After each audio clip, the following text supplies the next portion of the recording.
Oi, gente, eu sou o Lucas Galdino, do canal Terapia. Estamos começando mais um Em Pratos Limpos, o nosso novo quadro aqui do canal, onde a gente convida especialistas para falar sobre diversos assuntos. Hoje o tema é um tema um tanto quanto polêmico, talvez, que a gente vai falar sobre homem e masculinidade. Tem gente que vai se doer um pouco. Para essa conversa, a gente convidou o Pedro Ambra, que é psicanalista e professor, e escreveu esse livro aqui, O que é Homem. Então, acho que essa pode ser a nossa primeira pergunta, né? Então, o que é ser homem? Pois é, bom, obrigado pelo convite. É uma pergunta evidentemente muito provocativa, porque tanto pelas questões, talvez, políticas que ela toque, mas também pelo fato de ser algo, evidentemente, meio irrespondível, né? A gente não consegue apontar e dizer com certeza o que seria esse homem. Mas o que me interessou nesse trabalho, que foi oriundo do meu mestrado, na verdade, ele tem alguns anos, é que dentro da psicanálise, mas não só, tinha muitas produções sobre feminilidade. Muitas, assim, o que é uma mulher, o que era uma mulher, em especial por conta dos desenvolvimentos mais tardios da psicanálise lacaniana. Esse tipo de produção ficou muito presente na psicanálise, o que eu acho que é uma coisa muito interessante. O problema, que me pareceu, assim, que deu start dessa pesquisa, e por que eu quis pesquisar isso, na verdade, foi pelo fato de que, bom, talvez essa discrepância ainda fale de uma certa intuição que a gente tem de que o homem seria universal e simples, ele não precisa de explicação. Uma espécie de, sei lá, um submachismo epistemológico, assim, porque eu preciso ficar falando muito sobre a mulher, porque no fundo eu ainda acho que ela é uma coisa muito obscura, muito diferente, eu preciso explicar a costela. Sim, é aquela ideia de que a mulher é uma coisa complexa e Exato. O homem não. No entanto, no interior da psicanálise, eu comecei a achar que essa diferença falava de uma espécie de naturalização do masculino. E daí a minha ideia foi tentar, bom, vamos ver o que acontece se a gente começar a ler os textos do Lacan em especial, que foi o que eu trabalhei, tomando o masculino não como uma noção natural, mas como uma pergunta. Então a pergunta é meio a estrutura da pesquisa, e eu acabei por conta disso chegando a alguns elementos sobre a masculinidade no Ocidente, né? Eu não falo da masculinidade no geral, não tem como a gente falar sobre um homem que flutua no ar, né, que vai ser igual aqui, do que foi há 70 anos atrás, do que vai ser na China, na Índia, que rolou, sei lá, em 500 anos desde a modernidade, na verdade, talvez até antes, que transformou a relação da masculinidade, dos homens com sua masculinidade a partir dessa ideia de um resgate mítico da virilidade perdida. Esse foi um pouco o tom da pesquisa. Você disse que você baseou sua pesquisa em cima de Lacan, né? O que ele traz de referência para entender a masculinidade? O que você enxergou nisso? Então, a teoria do Lacan é muito complexa e tem muitos desdobramentos dependendo da fase que você escolhe, né? E ele faz isso também como uma espécie de, ainda que ele não diga explicitamente, como uma espécie de autocrítica do chamado falocentrismo, né? Porque o falo, enfim, ele é um dentro da psicanálise é um operador importante, dependendo de como você lê, ele tem muito a ver, ou não tem nada a ver com o pênis, né? Principalmente nesse momento do Lacan, que o falo ele é sinônimo de castração, na verdade. E olha que curioso, para o Lacan, homens são todos aqueles que são castrados. Todos os homens estão submetidos a uma lógica de castração, que significa que eles nunca vão ter acesso total a o que eles imaginam que é um desejo, um gozo completo. Tá. E por que isso acontece? Aí começa a entrar um pouco a parte da história. O Lacan, ele vai buscar num texto freudiano, no qual Freud reconstrói uma espécie de mito chamado Totem e Tabu, de que num passado muito distante, onde pré-civilizatório, vamos dizer assim, havia um pai da ordem primitiva, que ele tinha o poder em relação a todas as mulheres, e era muito violento com os homens, que seriam os irmãos.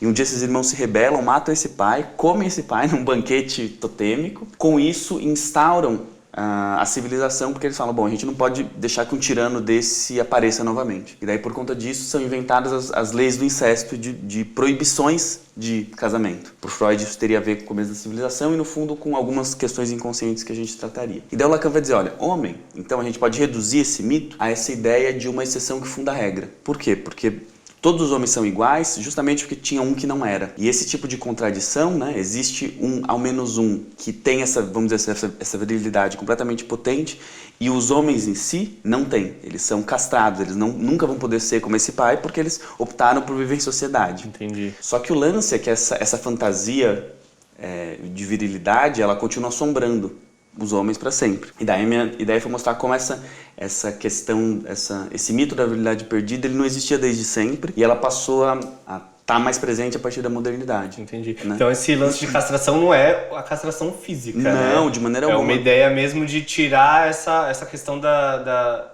virilidade do homem bruto, digamos Exato. assim. O macho alfa. Exato. A gente pode dizer o seguinte, o macho alfa, ele é sempre e necessariamente uma fantasia. Porque mesmo o macho alfa, mesmo assim, e isso não quer dizer que não estejam homens que sejam violentos, sejam brutais e escrotos. Não é isso. Mas o fato é que mesmo esses, eles estão em busca de uma espécie de resgate de uma virilidade que meio que nunca existiu.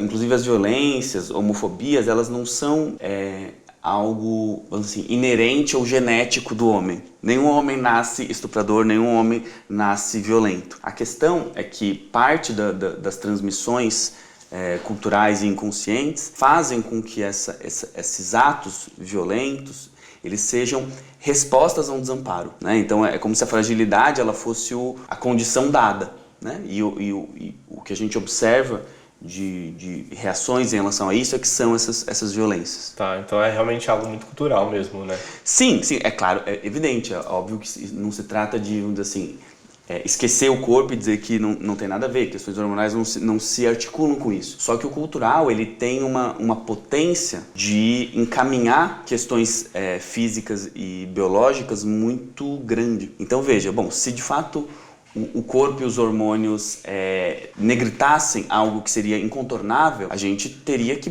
quem faria faxina seria homem, não mulher. Porque o homem tem muito mais músculo para fazer trabalhos pesados que por conta de questões culturais, acabam ficando relegados à mulher. Quando eu penso no masculino, assim, eu, Lucas, eu tenho um afastamento, ainda mais por ser um homem cis gay,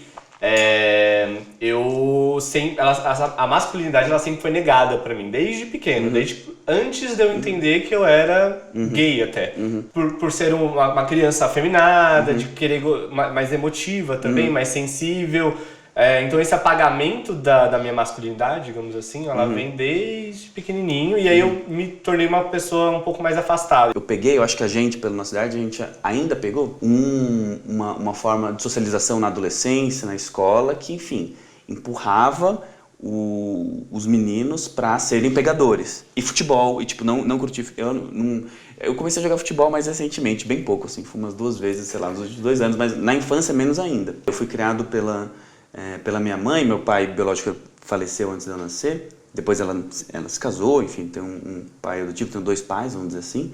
Só que esse tipo de montagem questiona uma teoria clássica da psicanálise, que é o complexo de Édipo, que entende que a identificação do menino com ser homem viria do pai. Existe uma masculinidade que é transmitida sem uma referência a esse pai, que a gente chama de pai imaginário, ou pai real, esse pai concreto. E ele é transmitido pelas palavras. Tem um exemplo que me parece muito interessante, que no Paraguai, depois da Guerra do Paraguai, a população masculina foi reduzida brutalmente. Né? Acho que 75% dos homens morreram. E ela se tornou, por muito tempo, um país de mulheres. Depois disso, e ainda atualmente, o Paraguai, por conta disso, é um dos países, não por conta disso só, né, mas é um dos países mais machistas do Cone Sul. Ou seja, o machismo e as contradições do masculino, elas não precisam de homens para se transmitir. O buraco é muito mais embaixo. Não há um ambiente sem homens. Cada homem que nasce, ele vai ser hipervalorizado. Preservar um feminino puro não vai livrar a gente das contradições que existem nas assimetrias de gênero, me parece. Nossa, que doido isso, né? É bem doido pensar, porque a gente pode, assim, numa conversa entre amigos e tal, falar assim, o mundo seria perfeito num mundo só de mulheres, mas de repente esse olhar, como o machismo já tá tão impregnado culturalmente, mulheres reproduzem machismo também, né? Então isso faz com que o machismo nunca morra, né, praticamente. Ele vai estar sempre sendo semeado de alguma forma, né? Tem uma expressão que eu gosto muito, que é da Gayle Ramish, uma feminista muito importante, assim, que ela inclusive foi quem fez a passagem da noção de gênero, que era da psiquiatria e meio da psicanálise, para os discursos feministas. E ela entende o gênero não exatamente como uma identidade, como a gente faz hoje, mas como um sistema. Ela chama de sistema sexo-gênero, é um sistema de dominação. Claro que quem se beneficia mais desse sistema são homens brancos, etc e tal. A gente sabe disso. No entanto, não quer dizer que psicologicamente eles sejam os únicos exclusivos autores disso. É uma questão de sistema, e a gente tem que compreender como é que a gente vai, enfim, enfraquecer esse sistema ou sabotar esse sistema sem psicologizar ou individualizar a opressão. Uma das grandes conquistas dessa nova onda feminista, tem gente que não concorda com isso, mas eu acho que a gente pode falar disso sim, é trazer à luz questões que eram invisibilizadas antes, de machismos sutis, e trazer a questão interseccional com a raça. Isso é fantástico. Por outro lado, a gente vê como, não só no Brasil, mas no mundo afora, isso também, vamos dizer assim, acende um lado obscurantista muito forte. Frente ao desamparo, eu preciso, vamos dizer assim, esse homem hipotético, eu preciso voltar para uma maneira que eu imagino que era melhor no passado para me livrar disso. Make America Great Again. Sei, né? Ou, não, na ditadura tudo era bom e tudo funcionava. Sim, sim. E isso, enfim, eu acho que é um desafio social que é muito grande, não é pequeno. E a gente tem algumas ferramentas para isso, mas outras eu acho que tem que ser aprimoradas.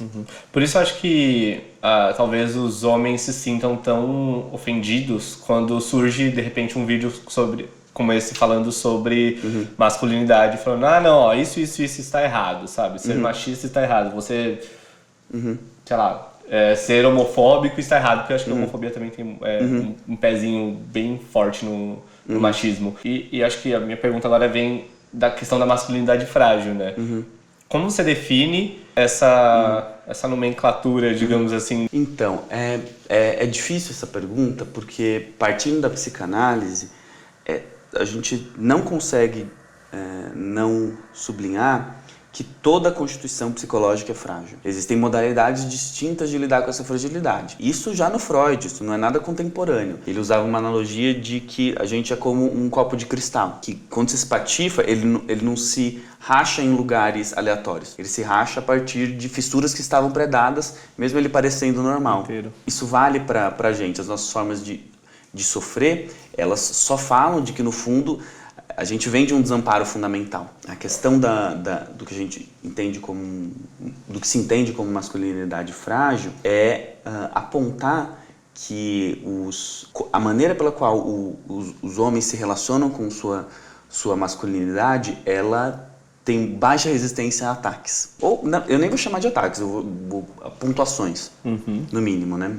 Isso eu imagino que se deva, em parte, por conta de uma forma de socialização masculina que, de um lado, não se permite refletir sobre si, entende que as coisas não vão ser assim, boys will be boys, como falam os americanos. As meninas vão ser meninos, porque assim, não pergunte, não se pergunte, vá, faça, aconteça, seja empreendedor, enfim, todo aquele discurso, né? Com isso, a gente cria um conjunto de subjetividades que tem poucos elementos para poder se perguntar sobre as suas descontinuidades, sobre, mas será que eu sou mesmo ou será que eu não sou?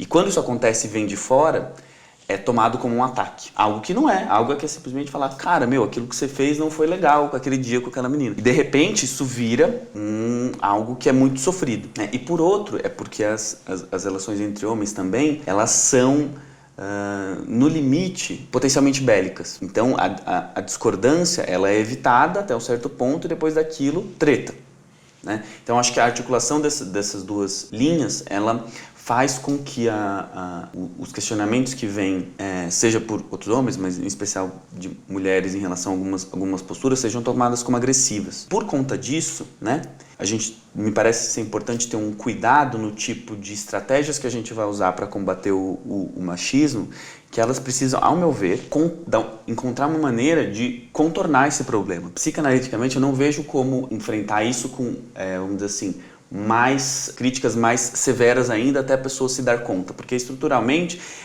aquilo não vai ser possível de ser feito dessa forma. Resumindo a ópera, é preciso que nas intervenções que a gente tenha com homens fique bastante claro que a crítica, a sugestão, ela diz respeito a, por exemplo, comportamentos que foram feitos e não que eu estou atacando e dizendo que aquele homem é horrível, é machista e deve morrer. São coisas distintas. E é claro que existem homens machistas e escrotos. Só que se a gente faz essa gramática uma individualização psicológica da pessoa, existe o machista. Ao invés de existem comportamentos machistas, a gente vai promover cada vez mais distanciamento dos homens disso, porque nenhum homem quer ser machista.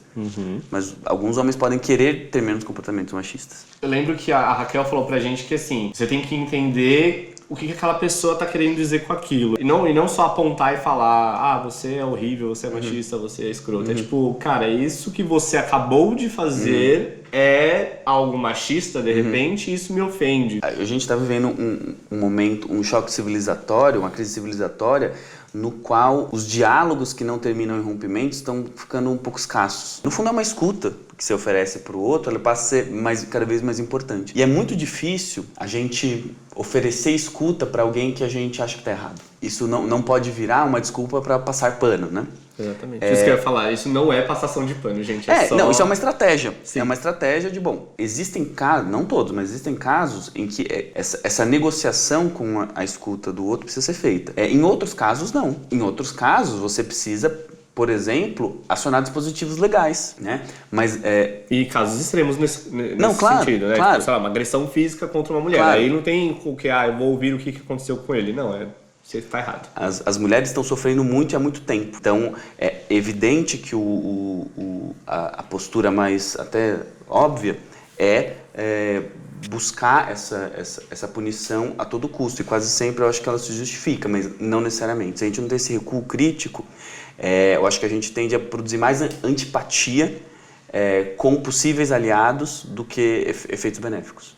Essa questão da quanto o machismo prejudica o próprio homem. Eu acho que a gente, quer dizer, acho que a gente não, porque a gente até entende que isso, pra gente como homens gays, prejudica bastante. A gente sente, como eu te falei. Eu acho que tem um cálculo relativamente simples, assim, simplista até, que é o seguinte, isso é algo que a gente observa na clínica, inclusive. Quando o ato ele aparece quando falta palavra. Não sempre, mas muitas vezes o fazer, ele é uma resposta a uma carência de palavras. Em relação à masculinidade, parte da violência entre homens, inclusive, porque, querendo ou não, as mortes, voltando à questão do Brasil, as mortes são majoritariamente de homens em relação a homens, por mais que exista feminicídio, por mais que existem violências do machismo que as mulheres sofrem por sua condição de mulher.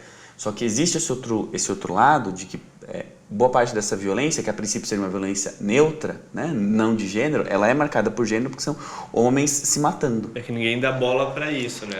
Já enquadra em outro crime, né? Enquadra com um quadro de violência mais geral. Assim, isso, o que eu falava da palavra em relação ao ato, mas tem também essa ideia que, na verdade, ela é classicamente freudiana, né? Porque é isso que ele estudava com as histéricas, que é quando um desejo não pode se articular em relação ao outro, ser dito, ser reconhecido, portanto, pela via da palavra, ele vai encontrar um lugar no corpo. Só que essa lógica, para a psicanálise, porque ela entende o normal como patológico, ela vale para todo mundo. Então, estou falando isso por quê? Porque eu acho que um dos efeitos também da masculinidade, em especial em países não desenvolvidos, né?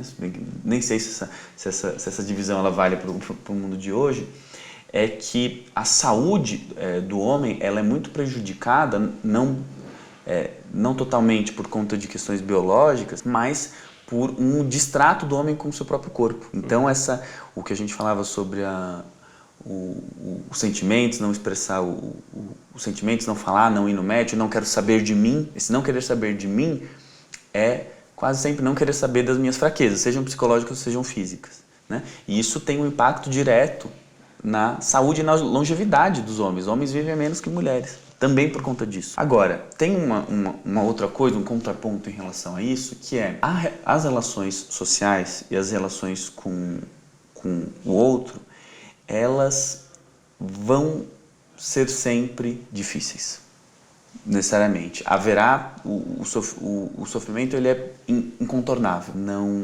imagino, aí talvez seja o meu lado talvez um pouco mais conservador, psicanalista, de que haja algum modelo, um funcionamento social que extirpe dificuldades até estruturais de relação, sejam entre pessoas, sejam entre grupos sociais. A questão é que o problema do machismo, me parece, é que essas violências, esses problemas, eles não são democratizados. Os homens, eles têm mais poder de andar na rua, por exemplo, do que mulheres, né? Bem.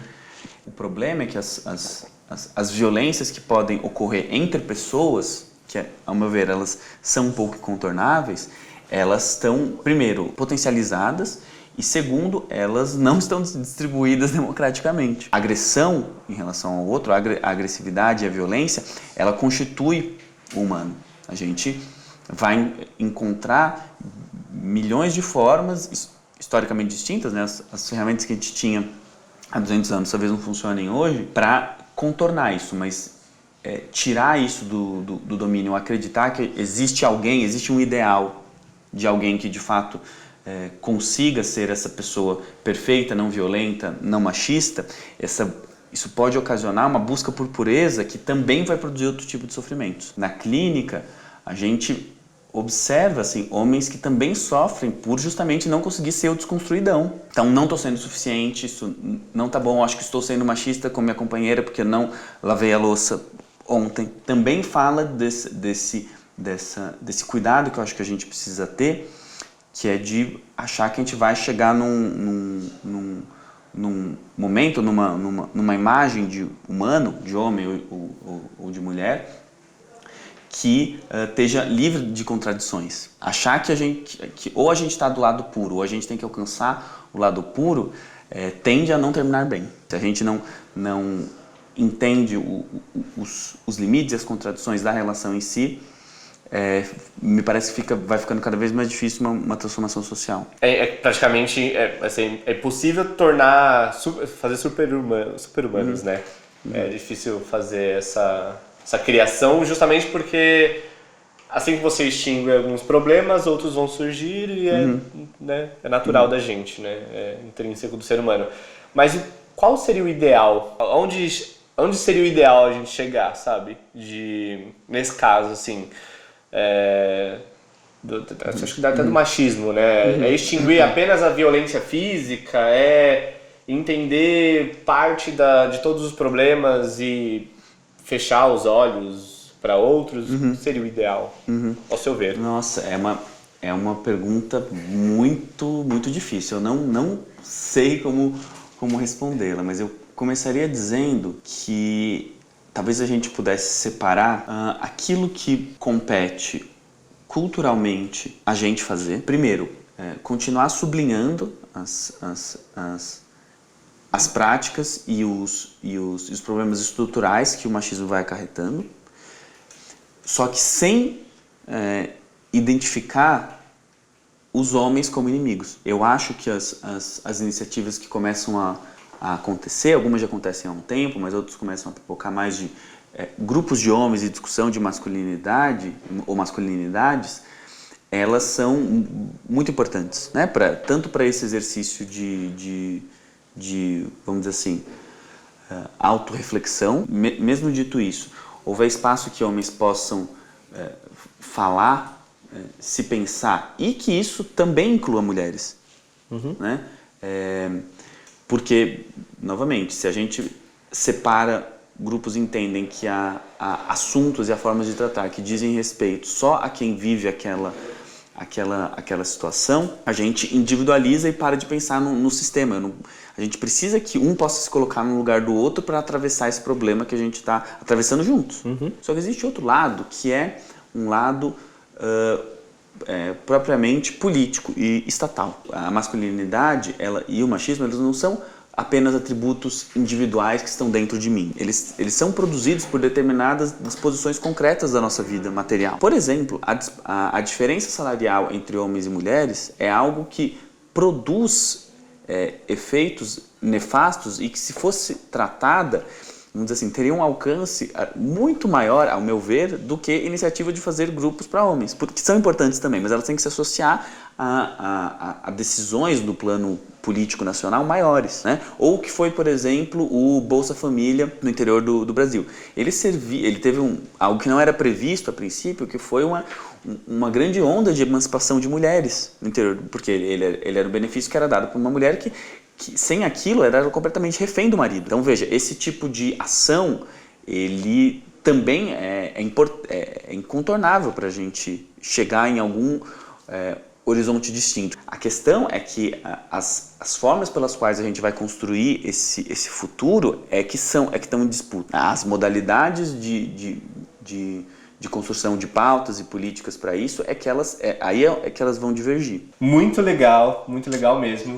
Então, cara, muito obrigado, Pedro. Muito obrigado a vocês. Mesmo. O papo foi ótimo. Acho que é um papo que desconstrói até o que a gente estava pensando em trazer aqui para o papo de hoje.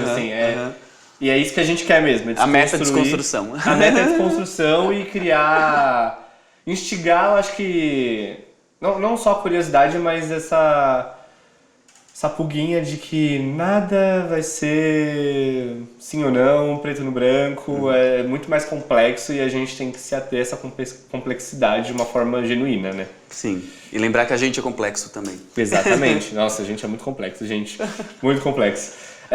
Muito obrigado, o seu livro Valeu. A gente encontra na Amazon, Isso, né? pela Amazon. Vamos deixar um link aqui na descrição, O que é o Homem, Psicanálise e História da Masculinidade no Ocidente, do Pedro Lambra. Eu confesso que eu ainda não li, mas eu estou muito curioso para lê-lo. Deve ser um livro bem interessante mesmo. E muito obrigado. E nas redes sociais, como que a gente encontra Valeu. também? Facebook mesmo. Adicionar no Face é onde eu divulgo as coisas que estão rolando. Ótimo. Gente, o papo é esse. Fiquem à vontade para indicar novos temas aqui pra gente. A gente está sempre atrás de novas ideias e novas perspectivas desse mundo doido que a gente vive. Espero que vocês tenham curtido o papo. Deixem seu like, toda aquela papagaiada de youtuber. E não percam o próximo Em Pratos Limpos e as histórias que a gente conta aqui no Terapia. Até mais. O Em Pratos Limpos aqui no YouTube é uma versão um pouco condensada desse bate-papo. Se você quiser ouvir ele estendido, um pouco mais complexo, com outras informações, corre lá no Spotify, Em Pratos Limpos. Tem o nosso podcast lá com a conversa praticamente completa. Até a próxima.